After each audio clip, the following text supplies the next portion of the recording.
Hello everyone. तो अभी तक के सारे लेक्चर्स में मैं वेक्टर्स के सारे कॉन्सेप्ट कवर कर चुका हूँ। 3D के अंदर लाइन और प्लेन दोनों को बहुत डिटेल में कवर कर चुका हूँ विद गुड इलस्ट्रेशंस। तो इस लास्ट लेक्चर में बचा अपने पास कुछ खास नहीं है। मैं कुछ कॉमन मिसलेनियस टॉपिक्स पे बात करूँगा, जैसे कि रेगुलर टेट्राहेड्रल, स्फेयर, ठीक है, और कुछ मिक्स चीज़ें जैसे कि सॉल्यूशन ऑफ लीनियर इक्वेशन और उनका ज्योमेट्री में 3D में क्या एनालॉजी है। तो इन सब चीज़ों पे बात करने वाला हूँ। तो ये टॉपिक्स आपको वेक्टर और 3D के बेसिक्स को और ज़्यादा रिफाइन करने में मदद करेंगे, तो बने रहे मेरे साथ में। तो शुरू करते हैं रेगुलर टेट्राहेड्रल। जैसा कि नाम बता रहा रेगुलर, जर्नली रेगुलर वर्ड से अपन मान के चलते कि सारे जो उसके डायमेंशंस है वो सिमेट्रिक होंगे, ठीक है, फिगर बहुत सिमेट्रिक शेप का होगा। तो रेगुलर टेट्राहेड्रल मतलब 3D फिगर जिसके 4 फेस हैं। रेगुलर मतलब सारे एज सेम लेंथ के हैं। तो अगर सारे एज सेम लेंथ के हो जाएंगे तो आप समझ रहे हैं कि हर एक फेस कैसा नज़र आएगा मेरे को, इक्विलेटरल ट्रायंगल की तरह नज़र आएगा। मतलब अगर मैं इसको ऐसा लिखता हूँ, डी बेस के पॉइंट्स ए बी सी बोलूँ, तो ये सारी साइड्स इक्वल लेंथ की है ना, सेम लेंथ की है, हर एक फेस इक्विलेटरल ट्रायंगल है। तो अगर मैं डी को ओरिजिन बोल दूँ अपना, ठीक है, और ए बी सी के पोजीशन वेक्टर मान ले जाए ए बी सी, और जैसा कि मैंने अभी बताया कि सारे एज सेम लेंथ के हैं, सो ऑटोमेटिकली ये बात सेल्फ अंडरस्टूड है कि मोड ए मोड बी मतलब कि d a d b d c जो लेंथ है वो तीनों इक्वल होंगी लेस से लैम्डा, ठीक है। तो कुछ चीज़ें अपने को निकालनी है इसके अंदर, जैसे कि इसका वॉल्यूम निकालना है। वॉल्यूम आप जानते हो टेट्राहेड्रल का क्या होता है, box a b c by 6, है ना। आया कहाँ से था, 1/3 area of base into height से आया था। तो ये मैं ऑलरेडी डिराइव कर चुका हूँ जब मैं ट्रिपल प्रोडक्ट पढ़ा रहा था आपको, बॉक्स ए बी सी पढ़ा रहा था, तो उस समय ये बात आपको बताई थी कि 1/3 area of base into height, ठीक है, टेट्राहेड्रल का जर्नल एरिया। तो बेसिकली मेरे को बॉक्स ए बी सी निकालना है। हर एक फेस क्या है, right angle triangle, sorry equilateral triangle. तो ये 60 डिग्री है, 60 डिग्री है, और पीछे वाला एंगल भी मेरे पास 60 डिग्री है। तो अब देखो आपको तीनों के मैग्नीट्यूड पता है, तीनों का पेयर वाइज एंगल पता है, मतलब आप पेयर वाइज डॉट प्रोडक्ट आराम से लिख सकते हो, a dot b dot c dot a. तो अपने को ध्यान आएगा, मैंने आपको बताया भी था बॉक्स प्रोडक्ट के टाइम पे, क्योंकि कई बार अपन बॉक्स ए बी सी सीधा नहीं लिख पाते हैं, पर बॉक्स ए बी सी का स्क्वायर लिखना बहुत ईजी है। Because box a b c का जो स्क्वायर होता है वो आप क्या लिखते हैं, determinant a dot a dot b, a dot c, और सिमिलरली ये डॉट प्रोडक्ट एक्सटेंड होगा आगे बी के साथ भी, b dot a b dot b b dot c. तो जो लोग थोड़ा सा अटपटा फील कर रहे हैं, फेमिलियर नहीं है बॉक्स की प्रॉपर्टीज़ के साथ, तो वो वेक्टर में जाके इसको फॉलो कर सकते हैं। ट्रिपल प्रोडक्ट मैंने कवर किया है, c dot b c dot c. तो एज आई सेड कि मैं पेयर वाइज डॉट आराम से लिख सकता हूँ। सबके बीच में एंगल कितना है मेरे पास, 60 डिग्री। तो ए डॉट ए तो सिंपली क्या हो गया मेरा, लैम्डा स्क्वायर, ये हो गया लैम्डा स्क्वायर बाई 2 कोस 60, दोनों के बीच का angle, lambda square by 2, lambda square by 2, lambda square, lambda square by 2, lambda square by 2, lambda square by 2, lambda square. तो आई होप सबको समझ में आ रहा होगा, मैग्नीट्यूड वेक्टर्स का लैम्डा एंड 60 डिग्री एंगल है पेयर वाइज। तो ये लिखने में कोई बुराई नहीं है। तो साफ दिख रहा है, लैम्डा स्क्वायर सबसे कॉमन निकाल लूँ, और हाफ हाफ भी सबसे कॉमन निकालूँ, हाफ यहाँ से हाफ यहाँ से हाफ यहाँ से, तो 1/8 तो बाहर आ जाएगा ही। साथ ही अंदर मेरे पर डिटरमिनेंट बचेगा 2 1 1 1 2 1 1 1 2। अब इस बॉक्स को आप खोल लीजिए, तो मेरे पास कितना बन रहा है, 2 2 जा 4 -1 3 इंटू 2 करोगे तो 6 हो जाएगा। ये कितना हो गया, 2 -1 1 1 -1 -1, देख रहे हो, 2 -1 1 हो गया था। डिटरमिनेंट ओपन कर रहा हूँ सिंपली, एंड अगेन 1 -2 -1 -1, तो डिटरमिनेंट की वैल्यू मेरे पास आ गई 4। सो बेसिकली इसको सोल्व किया जाए तो lambda raise to power 6 divided by 2 आया आंसर, ठीक है। सो बॉक्स ए बी सी क्या हो गया मेरे पास, बॉक्स ABC हो गया lambda cube divided by root 2। So the volume अगर मैं लिखना चाहूँ तो volume will be equal to 1/6 box ABC। So lambda cube divided by 6√2, ये मेरा हो गया वॉल्यूम टेट्राहेड्रन का। ठीक है। और अगर मैं हाइट निकालना चाहूँ तो मैं ओल्ड अपना फॉर्मूला यूज़ कर सकता हूँ कि वॉल्यूम क्या था, 1/3 area of base into height, ये वॉल्यूम था। और वॉल्यूम ऑलरेडी मैं निकाल के बैठा हुआ हूँ, that is lambda cube divided by 6√2। और एरिया ऑफ बेस आप डायरेक्टली लिख सकते हो क्योंकि इक्विलेटरल ट्राइंगल है, √3/4 लैम्डा स्क्वायर। और हाइट लेट्स से h है, लैम्डा क्यूब डिवाइड बाई 6√2। तो भाई ये हो गया अपने पास 6 × 2 = 12 √2।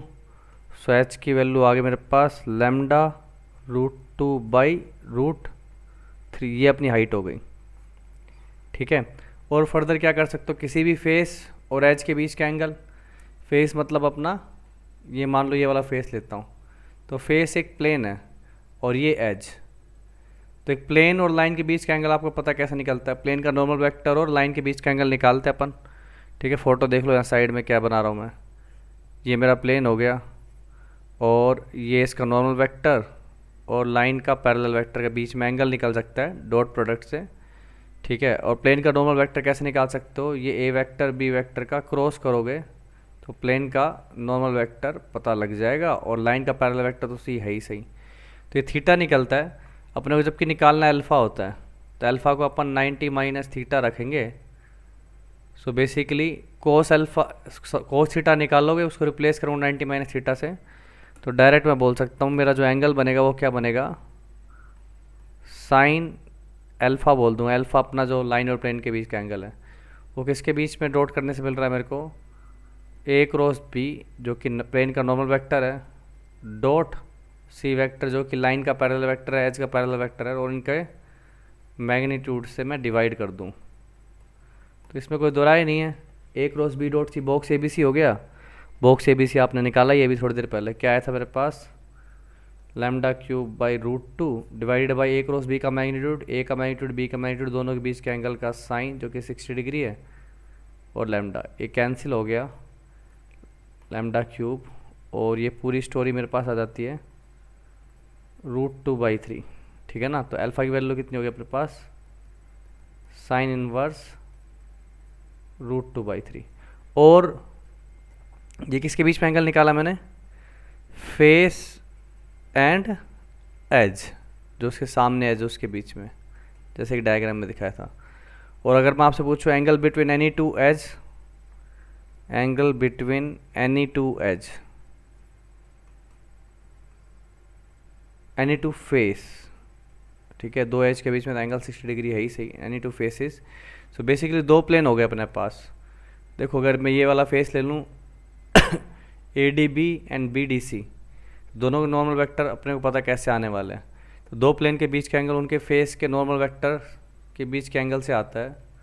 सो एक फेस का तो हो गया अपने पास A×B, और दूसरे फेस का हो गया अपने पास B×C डिवाइड बाई इन दोनों का मैग्नीट्यूड, A×B मैग्नीट्यूड B×C। तो ऊपर वाली जो चीज़ है ना, याद करो हमने 4 वेक्टर्स में इस तरह से एक्सप्रेशन क्या लिखा था, एक लैग्रांज आइडेंटिटी मैंने लिखवाई थी आपको वेक्टर्स के अंदर, लैग्रांज आइडेंटिटी।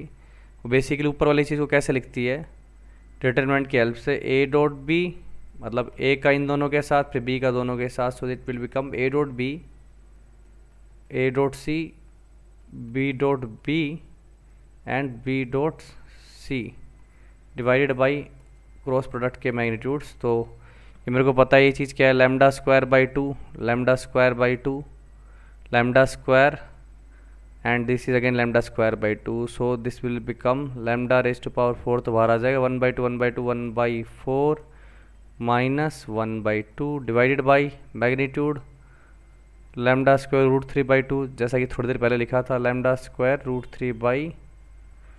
तो λ² ये कैंसिल, ऊपर का समान हो गया मेरे पास -1/4, नीचे 3/4, so this thing comes out to be -1/3। So theta can be taken as, अब इसको एक्यूट भी ले सकते हो क्योंकि आपको पता है प्लेन के बीच में दो तरह के एंगल बनता है, एक्यूट भी बनेगा और ऑब्ट्यूस भी बनेगा। ओके तो ये हो गया अपने पास दो फेस के बीच के एंगल। सो मोरलेस यही सब चीज़ें पता करनी थी, वॉल्यूम, हाइट, फेस के बीच का एंगल, फेस और एज के बीच का एंगल। सो आई होप आपको कुछ वेक्टर की चीज़ें भी समझ में आई होंगी, क्रॉस प्रोडक्ट भी और अच्छे से क्लियर हुआ होगा इसके अंदर। ठीक है, तो चलिए इस फेयर देखते हैं। एक बीज अच्छे से क्लियर कर लो कि आपके पास जैसे सर्कल था, सर्कल के लोकस के बारे में आपने क्या कहा था कि भाई एक पॉइंट जो कि एक फिक्स पॉइंट से बराबर डिस्टेंस पे मूव करता है, वो फिक्स पॉइंट को सेंटर बोलते थे, फिक्स डिस्टेंस को रेडियस बोलते थे। तो वैसी स्टोरी यहाँ पे भी है, बस एक एक्स्ट्रा कोऑर्डिनेट मैं बढ़ा देता हूँ, अल्फा बीटा गामा। ये मेरा सेंटर का काम करेगा, ये अपना एक्स वाई जेड, और ये डिस्टेंस कांस्टेंट है। अब डिस्टेंस को आप कार्टेशियन फॉर्म में लिखो या वेक्टर की फॉर्म में लिखो, मान लो ये ए वेक्टर है, आर वेक्टर है वेरिएबल पॉइंट, और ये अपना कोई लेट्स आर नोट वेक्टर है, position vector of some fix point, and distance between them is fix. तो r vector minus r naught vector, ये जो वेक्टर बनेगा फॉर विद वेरिएबल आर, इसकी लेंथ फिक्स है ए के बराबर। ठीक है, उसको कार्टेशियन में ओपन कर दो, डिस्टेंस फार्मूला से लिख दो, तो ये बन जाता है मेरे पास x minus alpha whole square, कुछ भी डिफरेंट नहीं है, 2D के सर्कल के जैसा ही है, z minus gamma square is equal to a square. ठीक है, अल्फ़ा बीटा गामा सेंटर, और ये अपना क्या हो गया इसका रेडियस। तो इसको ओपन करके स्टैंडर्ड फॉर्म की शक्ल देना चाहो तो दे सकते हो, x square plus y square plus z square minus 2 alpha x minus 2 beta y minus 2 gamma z plus alpha square beta square gamma square minus a square is equal to 0। So alpha को अगर अपन minus u, beta को minus v और gamma को minus डब्ल्यू से express कर दें, x square plus y square plus z square, basically मैं 2ux 2vy 2wz, और इस पूरी चीज़ को इकट्ठा एक कांस्टेंट बोल दिया जाए, लेट्स से t। तो देख रहे हो आप, x square plus y square plus z square 2gx 2fy plus c, अब जेड वाला पार्ट एक्स्ट्रा आ गया इसमें, तो ये दो चीज़ एक्स्ट्रा हो गई। और रेडियस भी जैसे आप सेंटर बोलते थे माइनस जी को एक्स माइनस जी को माइनस एफ, तो यहाँ पे भी minus u minus v minus डब्ल्यू सेंटर हो जाएगा। रेडियस के लिए काम करना चाह रहे हो तो इसको इक्वेट कर दो, यू स्क्वायर वी स्क्वायर डब्ल्यू स्क्वायर, तो वैसे ही आएंगे, क्योंकि स्क्वायर लगा हुआ साइन पे फर्क पड़ेगा नहीं। सो रेडियस की वैल्यू वहाँ पे क्या लिखते थे अपन, under root g square plus f square minus c, तो यहाँ पे क्या बन जाएगी, यू स्क्वायर वी स्क्वायर डब्ल्यू स्क्वायर माइनस टी। वैसा ही है, पर इसको अलग से ऐसे याद करने की ज़रूरत नहीं है, सिंपल प्रोसेस फॉलो करो, डिस्टेंस सेम करनी है, बाकी चीज़ें सवाल के हिसाब से अकोमोडेट कर ली जाती हैं। ठीक है, डायमेट्रिक फॉर्म पे आप काम करना चाह रहे हो अगर सर्कल की, तो याद करो 2D में क्या लिखते थे अपन, x minus x one x minus x two plus y minus y one y minus y two, तो वैसी चीज़ यहाँ पे भी होगी। ठीक है, डायमेट्रिक एंड है, मान लो ये एक पॉइंट है कैपिटल ए जिसका पोजीशन वेक्टर है ए, और अगर मैं इसको लिखना चाहूँ कोऑर्डिनेट्स में तो x1 y1 z1, और b पॉइंट जिसका पोजीशन वेक्टर b, और कोऑर्डिनेट्स की फॉर्म में लिखना चाहूँ तो x2 y2 z2। एक वेरिएबल पॉइंट है p जिसका पोजीशन वेक्टर है r वेक्टर, तो जो बात सर्कल में होती वो यहाँ पे भी होगी, क्योंकि ये 90 डिग्री बनाएगा ही बनाएगा अगर ये डायमेट्रिक एंड है तो इसका मतलब क्या हुआ, वेक्टर फॉर्म में लिखना चाहो तो r माइनस ए वैक्टर, ये हो गया AP वैक्टर, इसका डॉट करा रहा हूँ BP वैक्टर के साथ, बीइंग 90 डिग्री 0 होना चाहिए। So dot r minus B vector is equal to 0, और यही चीज़ कार्टेशियन फॉर्म में करोगे तो x माइनस एक्स वन, ठीक है, x minus x two, y minus y one y minus y two, z minus z one z minus z two, तो वही equation निकल के आएगी। बस एक एक्स्ट्रा पार्ट आ गया अपने पास जेड का, x minus x one x minus x two y minus y one y minus y two plus z minus z one z minus z two is equal to 0। ठीक है, सो दिख रही, वैसे ही दिख रहा ना एग्जैक्टली 2D के जैसा, बस एक एक्स्ट्रा पार्ट ये है। तो ये सर्कल की कुछ इक्वेशन है, इन्हीं का ऐसे यूज करेंगे। अब जैसे याद करो 2D के सर्कल में अपन क्या बोलते थे, कि लाइन और सर्कल को लेके, अगर लाइन टच कर जाए तो सेंटर से डिस्टेंस रेडियस के बराबर, कट कर जाए डिस्टिंक्ट टू पॉइंट्स पे तो सेंटर से डिस्टेंस रेडियस से कम, और पूरा बाहर चला जाए तो सेंटर से डिस्टेंस रेडियस से ज़्यादा। तो यहाँ पे अगर ये चीज़ स्फीयर को लेके जाएगी 3D में, तो लाइन 3D में क्या हो जाती है, 2D के लाइन 3D में जाके प्लेन बन जाती है। ठीक है, जैसे कि अगर मान लो मैं इसको 2D में दिखाना चाहूँगा तो प्लेन, कटिंग प्लेन बन रहा होगा इस तरह का। तो कोई अपने को बोले कि चेक करो, तो अपन क्या करेंगे, सेंटर की परपेंडिकुलर डिस्टेंस निकालेंगे कटिंग प्लेन से, वो रेडियस के बराबर है, कम है, ज़्यादा, उस हिसाब से चेक कर लेंगे। और एक पॉइंट के प्लेन से परपेंडिकुलर डिस्टेंस अपने निकालनी आती है, फिर 3D में ऑलरेडी डील कर चुके हैं। ठीक है, तो कल को अपन से इस सर्कल की रेडियस पूछा जाए तो अपन निकाल सकते हैं ना, कि सर्कल का रेडियस पता है, परपेंडिकुलर डिस्टेंस निकाल लूँगा और पाइथागोरस लगा के मैं इस चीज़ को कंप्लीट कर सकता हूँ। तो ऐसे ही कुछ 2-4 चीज़ें हैं स्फीयर से रिलेटेड, सवाल में जैसे आएगा वैसे कवर कर लेंगे। ऑल दो एक्सप्लिसिटली एडवांस के सिलेबस में मेंशन तो नहीं है, पर आएगा तो अपन 3D के कॉमन कॉन्सेप्ट लगाएंगे, ज्योमेट्री की बेसिक अंडरस्टैंडिंग लगाएंगे, तो इसमें कुछ भी ऐसे फैंसी नहीं है अलग से। ठीक है, अब ये टॉपिक थोड़ा सा टेढ़ा पड़ सकता है, बिकॉज हमने ऑलरेडी ये लीनियर इक्वेशंस देखी हैं, इनके नेचर ऑफ सॉल्यूशंस के बारे में बात की है। ठीक है, अब मैं इनका ज्योमेट्रिकल इंटरप्रिटेशन सेट करना चाह रहा हूँ। ठीक है, जैसे अपने को पता है कि 3 वेरिएबल में कोई भी लीनियर इक्वेशन होती तो क्या रिप्रेजेंट करती है, एक प्लेन को रिप्रेजेंट करती है। जैसे कि आपने 10th क्लास में 2D का इंटरप्रिटेशन ऑलरेडी आप 10th स्टैंडर्ड तक देख चुके होते हैं, कि भाई कि एक यूनिक सिलेक्शन का मतलब क्या होता है। अगर मैं 2D की लाइंस की बात करूँ तो यूनिक सोल्यूशन का मतलब आप निकालते हो कि इंटरसेक्टिंग लाइंस, इन्फिनिट सोल्यूशन का मतलब coincident lines, and no solution का मतलब पैरेलल लाइंस। और उनका अलजेब्रिक मीनिंग भी आपने देख लिया, क्रैमर रूल के अंदर भी देखा, और वैसे भी आप देख चुके हैं कि इसका मतलब होता है a1/a2 not equal to b1/b2, basically not equal slopes, a1/a2 equal to b1/b2 not equal to c1/c2। और इस केस में a1/a2 equal to b1/b2 slopes equal है but not equal to c1/c2, intercept equal नहीं है। तो उसका आपने already 10th class में देखा हुआ है। 3 वेरिएबल में क्या सेंस बनता है, सबसे पहली बात अपने को पता है कि तीनों प्लेन है। ठीक है, तो प्लेन है तो पेयर वाइज इनकी कुछ ना कुछ लाइन ऑफ इंटरसेक्शन भी बनेगी। लाइन ऑफ इंटरसेक्शन फिर से एक इंटरप्रिटेशन बता रहा हूँ आपको, कि ये लाइन ऑफ इंटरसेक्शन में जब भी बात करूँगा तो मैं इस लाइन की बात कर रहा हूँ, दोनों प्लेन में जो कॉमन लाइन है। ठीक है, और अगर मान लो मैं यूनिक सोल्यूशन की बात कर रहा हूँ, कि यूनिक सोल्यूशन आ रहा है, तो ये चीज़ क्या रिप्रेजेंट करेगी 3D के अंदर। ठीक है, यूनिक सोल्यूशन का मतलब तीनों प्लेन एक यूनिक पॉइंट पे काट रहे हैं। तो लेट्स से ये मेरा फर्स्ट प्लेन है, ये मेरा सेकंड प्लेन है, तो थर्ड प्लेन की पोजीशन कैसे बन सकती है, वो थर्ड प्लेन मान लो कुछ इस तरह का हो सकता है। ठीक है, तो ये होगा इनका यूनिक सोल्यूशन जो स्पेस में मेरे को दिखाई दे रहा है। ठीक है ना, तो आप ऐसे सोच सकते हो कि एक प्लेन की लाइन ऑफ इंटरसेक्शन 1 और 2 की ये आ रही है, L12 बोल देता हूँ इसको। ओके, ये थर्ड प्लेन है।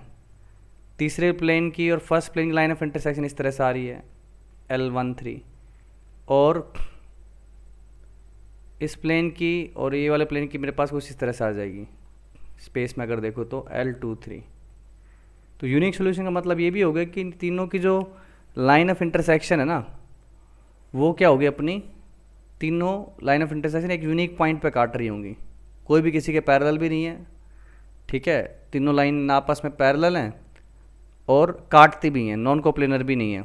ठीक है, क्योंकि ये लाइन और ये लाइन दोनों क्या है, एक डिफरेंट प्लेन के, मतलब ये लाइन और ये लाइन एक ही प्लेन में आ गई मेरे पास। ठीक है, तो पेयर वाइज वो कोप्लेनर भी हैं और साथ साथ एक पॉइंट पे काट भी रही हैं। और ये भी बोल सकते हो भी तीनों के जो मेरे पास पैरेलल वेक्टर बनेंगे, बेसिकली कैसे बनेंगे मेरे पास, अगर 1-3 की बात कर रहा हूँ तो वो बनेगा N1 क्रॉस N3 से, 1-2 की बात करूँ तो N1 क्रॉस N2 से। जानते हो आप लाइन ऑफ इंटरसेक्शन का पैरेलल वेक्टर कैसे निकालते हैं, वो प्लेन का नॉर्मल वेक्टर का क्रॉस करा के।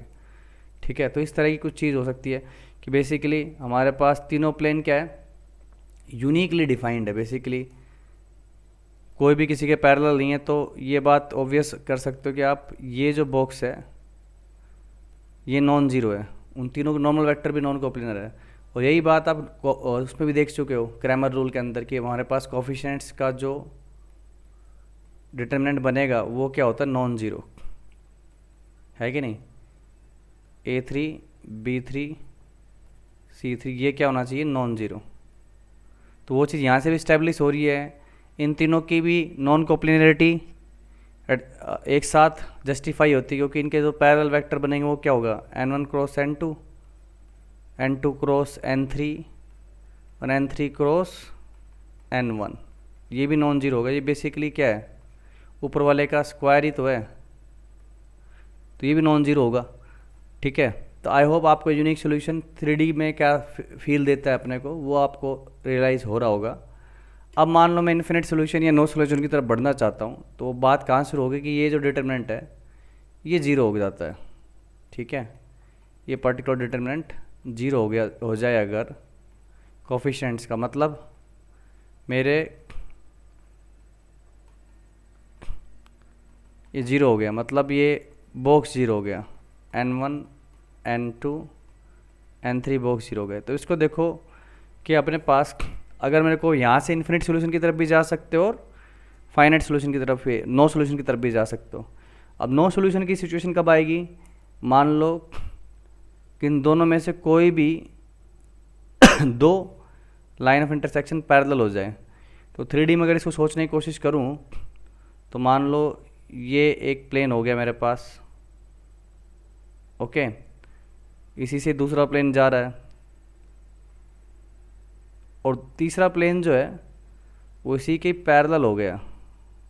ठीक है ना, ये दोनों प्लेन क्या हो गए मेरे पास, पैरेलल हो गए। तो ऑब्वियस सी बात है इनकी दोनों लाइन ऑफ इंटरसेक्शन क्या होगी मेरे पास, पैरेलल हो गई। ठीक है ना। तो अगर स्पेस में देखोगे तो लाइन ऑफ इंटरसेक्शन कैसे दिख रही है, मान लो ये अंदर जा रही है फर्स्ट और सेकंड की, ये आगे मेरे पास किसकी, सेकंड और थर्ड की, ये भी अंदर की तरफ जा रही है, और ये होगी मेरे पास सेकंड एंड थर्ड की, फर्स्ट एंड थर्ड। तो बेसिकली जैसे अपने पास है ना, ये तीनों लाइन ऑफ इंटरसेक्शन कैसे दिख रही है, एक ऐसे जा रही है, एक ऐसे जा रही है, और स्पेस में ही एक ऐसे जा रही है। सब आपस में क्या है, म्यूचुअली पैरेलल हैं, कोई भी किसी को नहीं काट रही है। ठीक है ना, इस तरह से इस चीज़ को इंटरप्रेट किया जा सकता है कि एक प्लेन पैरेलल हो गया, या फिर तीनों प्लेन ही पैरेलल हो जाए। तो उस केस में भी डायग्राम इसी तरह का ही बनेगा, बस वो लाइन ऊपर नीचे ना होके सीधे एक लाइन में चल रही होंगी। नो सॉल्यूशन को तुम ऐसे सोच सकते हो, ओके। और प्लेन पैरेलल ना होके इस तरह के भी हो सकते हैं कि मान लो एक प्लेन इस तरह से है, दूसरा प्लेन ये आ गया मेरे पास, ठीक है, ये तीसरा प्लेन ये है, ये एक प्लेन, ये बॉटम में दूसरा प्लेन, ये तीसरा प्लेन, देख रहे हो फेस ऐसे, मतलब इन्होंने एक तरह से प्रिज्म के फेस बना लिए हैं तीनों प्लेन ने मिलके। तो ऑब्वियस सी बात है तीनों प्लेन एक यूनिक पॉइंट पर नहीं काटेंगे। तो इसमें भी फोटो तो इसी तरह की बन रही है। इसमें तो मैंने क्या लिया था, तीनों प्लेन पैरेलल बन रहे हैं, ठीक है, पर इसमें लाइन ऑफ इंटरसेक्शन देखो तो उसका फोटो तो अभी भी वैसे ही बन रहा है। इसकी लाइन ऑफ इंटरसेक्शन ऐसे है, इसकी लाइन ऑफ इंटरसेक्शन ऐसे, इसकी लाइन ऑफ इंटरसेक्शन इस तरह से है, तीनों पैरेलल बन रही है आपस में। तो ये नो सोल्यूशन की सिचुएशन आई है अपने पास। इनफाइनाइट सोल्यूशन तो आप देखो सबसे जो इसका इनफाइनाइट सोल्यूशन मतलब कि क्रैमर रूल से जाओ तो सारे बॉक्स भी जीरो हो जाएंगे, मतलब delta x delta y coefficient matrix के अलावा जब अपन इसको रिप्लेस करते D1 D2 D3 से delta x delta y delta z. तो मैट्रिक्स डिटरमिनेंट में इस चीज़ को मैंने कवर किया है, तीनों प्लेन जब एक ही फैमिली के हो जाएं, देख रहे हो इस तरह की चीज़ हो जाए, तब ये तीन इस लाइन पे सारे पॉइंट क्या है, इसी के अंदर है। तब देखो जो बॉक्स जीरो होने का रीज़न है ना, आपका एक साथ इस्टेब्लिश हो जाता है क्रैमर रूल, क्योंकि इस केस में क्योंकि एक प्लेन क्या है P1 plus lambda P2 type का है तीसरा प्लेन। तो यही सेम ऑपरेशन अगर आप केस में अप्लाई करोगे इस चीज़ को जीरो करने के लिए कि भाई मान लो P1 plus lambda P2, R3 को क्या कर दो, R3 goes to R3 minus R1 minus lambda R2, तो सारे डिटरमिनेंट जीरो हो जाएंगे। चाहे आप डेल्टा एक्स निकालो, डेल्टा वाई निकालो, डेल्टा जेड निकालो, क्योंकि कॉन्स्टेंट वाली बात भी यहाँ पे कवर हो रही है ना। तो इस तरह से अपन देख सकते हैं कि भाई के इनफाइनाइट सोल्यूशन, नो सोल्यूशन और यूनिक सोल्यूशन किस तरह से आ रहा है। इस पर एक सवाल आया हुआ है जेईई एडवांस के अंदर 2007 में, मैं वो करवाता हूँ, उसके साथ ही अपनी पूरी सीरीज़ कंप्लीट हो जाएगी। अब देखो ये 3 इक्वेशन लिख रहा हूँ मैं, ax plus b y plus c z is equal to 0, b x plus c y plus a z is equal to 0 and c x plus a y plus b z is equal to 0, set of 3 homogeneous equation, linear equation in x y z. तो अपने को देखो 2 quantities हैं, एक तो a plus b plus c और एक a is equal to b is equal to c, ये एक रिलेशन है। तो अपने को उसके हिसाब से इंटरप्रेट करना है। अब मान लो 4 ऑप्शन बना देता हूँ मैं, a plus b plus c, ये भी नॉट इक्वल टू 0 है, and a is not equal to b not equal to c भी है, मतलब तीनों के तीनों एक साथ इक्वल नहीं है। a प्लस बी प्लस सी मान लो 0 हो जाए और ये बराबर नहीं है, a plus b plus c ये 0 नहीं है और a b c इक्वल है, and a plus b plus c ये भी 0 है और a is equal to b is equal to c भी है। अकॉर्डिंगली बोल रहा है कि जो सेट ऑफ इक्वेशंस है इनका जो सॉल्यूशन स्पेस में क्या रिप्रेजेंट करेगा, ए पॉइंट, यूनिक पॉइंट और लाइन, प्लेन और we can say entire space. अब सबसे पहले तो देखो होमोजेनियस सेट ऑफ इक्वेशन है, नेचर सॉल्यूशन पे काम करने से पहले अपने दिख रहा है आपके सब क्या है कि होमोजेनियस होने की वजह से ट्रिवियल सॉल्यूशन तो इसका है ही सही। ट्रिवियल मतलब अपना 0,0,0 एक सॉल्यूशन तो इसका है ही सही। और लीनियर इक्वेशन के बारे में अपने को पता है, या तो सॉल्यूशन यूनिक आता है या फिर इनफाइनाइट, और वो सब किस पे डिपेंड करेगा, इसके कोफिशिएंट्स का जो डिटरमिनेंट बनाऊंगा उस पर, a b c, b c a, c a b. अभी तो साइक्लिक हो गया, तो अपन जानते हैं क्या होता है, minus a plus b plus c, a square plus b square plus c square minus a b minus b c minus c a. अगर ये इक्वल टू 0 होता है तो 2 ही रीज़न होंगे, या तो a plus b plus c 0 होगा या फिर ये पूरी चीज़ 0 होगी। और ये पूरी चीज़ 0 कब होती है, जब a बराबर b बराबर c हो। अब देखो फर्स्ट ऑप्शन की अगर मैं बात करूँ, नंबर देता हूँ 1 2 3 4 and p q r s। तो अगर मैं फर्स्ट ऑप्शन के साथ जाऊँ तो a प्लस बी प्लस सी भी 0 नहीं है और a बराबर b बराबर c भी नहीं है, इसका मतलब ये डिटरमिनेंट 0 नहीं है, तो इसका मतलब यूनिक सोल्यूशन होगा। तो फर्स्ट का हो गया p। सेकेंड पे जाऊँ तो a plus b plus c 0 हो गया, a not equal to b not equal to c है। तो इसका क्या मतलब निकला कि डेल्टा तो 0 हो गया, इनफाइनाइट सोल्यूशन है। पर इनफाइनाइट सोल्यूशन तीनों इंटरप्रिटेशन में से आ सकते हैं, तो वो क्या होंगे, ए बी सी तो इक्वल है नहीं, a plus b plus c 0 है। इसका मतलब क्या हुआ कि a plus b plus c 0 होने का मतलब 1,1,1 ये एक पॉइंट जो है सबको सेटिस्फाई करता है, और 0,0 तो सबका कॉमन पॉइंट है ही सही। तो बेसिकली क्या है, इन तीनों प्लेन के साथ अगर बात की जाए तो दोनों पॉइंट तीनों प्लेन पे हैं, 1,1,1 एंड 0,0,0। तो इन दोनों से ज्वाइन करने वाली जो लाइन बनेगी that is x is equal to y is equal to z, ये भी तीनों प्लेन में होगी। तो ये इनफाइनाइट सोल्यूशन क्या रिप्रेजेंट कर रहे हैं, लाइन। तो सेकंड का आंसर क्या हो गया मेरे पास, r। ठीक है। थर्ड की अगर मैं बात करूं, a प्लस बी प्लस सी तो 0 नहीं है, बट a बराबर b बराबर c है। इसका मतलब क्या हुआ, लेस लैम्डा है, तो डिटरमिनेंट तो 0 होगा, इनफाइनाइट सोल्यूशन तो है। अब इन क्वेश्चन में देखो a b c को अगर मैं लैम्डा लैम्डा रख दूँ तो सारे के सारे एक ही प्लेन को रिप्रेजेंट करते हैं, that is x plus y plus z is equal to 0। Lambda common निकाल लो। तो इस केस में क्या हुआ, प्लेन। तो थर्ड ऑप्शन में क्या आ गया, ये इनफाइनाइट सोल्यूशन क्या रिप्रेजेंट कर रहे हैं, प्लेन को रिप्रेजेंट कर रहे हैं। तो मैं इस पी क्यू इसको ले लेता हूँ r, ये हो गया अपने पास q। Fourth option a plus b plus p 0 है और a बराबर b बराबर भी c है। इसका मतलब मान लो a plus b plus c 0 है और तीनों बराबर भी हैं, तो तीनों को लैम्डा रखोगे तो 3 लैम्डा इज इक्वल टू 0 हो जाएगा, मतलब लैम्डा 0 हो गया। तो बेसिकली तीनों इक्वेशन क्या है, 0x 0y 0z। अब आप जो मर्जी है x y z की वैल्यू पुट करो, सब सेटिस्फाई करेगा। इसका मतलब फोर्थ केस में जो सोल्यूशन रिप्रेजेंट करते हैं, मतलब कुछ भी डालो एक्स वाई जेड पूरे आर क्यूब प्लेन स्पेस के अंदर, तो मतलब ये एंटायर स्पेस को रिप्रेजेंट करता है चौथी सिचुएशन जो है। ठीक है, ये हो गया अपने पास एस। आई होप आपके समझ में आया होगा, कब कर लीजिएगा सवाल। Okay, all the best.